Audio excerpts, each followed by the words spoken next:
Exploring the world of pasta. Angel hair unveiled. Hello, everyone. Welcome back to our channel. Today, we're diving into a delicious topic that's a favorite in Italian cuisine. Angel hair pasta.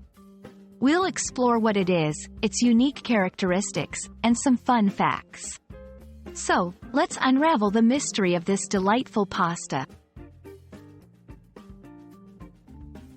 Angel hair pasta, known as capellini in Italian, is a type of pasta that is very thin and delicate, resembling the hair of an angel, hence its name.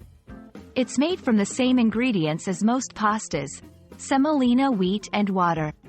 This section will showcase the pasta's physical appearance and its basic ingredients. Due to its thinness, angel hair pasta cooks very quickly, usually in under 5 minutes. It's perfect for light, delicate sauces, such as a simple tomato basil or a light seafood medley. We'll discuss the best cooking methods and sauce pairings for angel hair pasta, ensuring you get that perfect al dente texture. Angel hair pasta has a rich history in Italian cuisine but is also popular worldwide. We'll explore its origins and how different cultures have embraced and adapted this pasta type.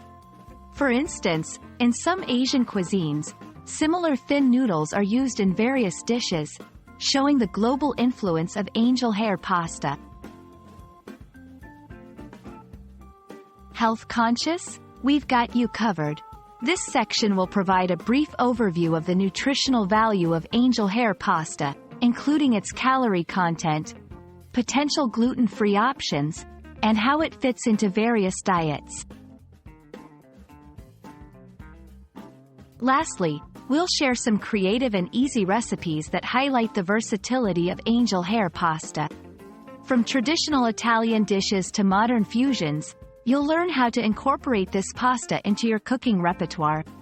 Plus, tips on storage and reheating for those always on the go. There you have it, a whirlwind tour of the delicate and delightful world of angel hair pasta. We hope this video has inspired you to try this pasta in your next culinary adventure. Remember, cooking is all about experimentation and fun. Until next time, happy cooking and buon appetito!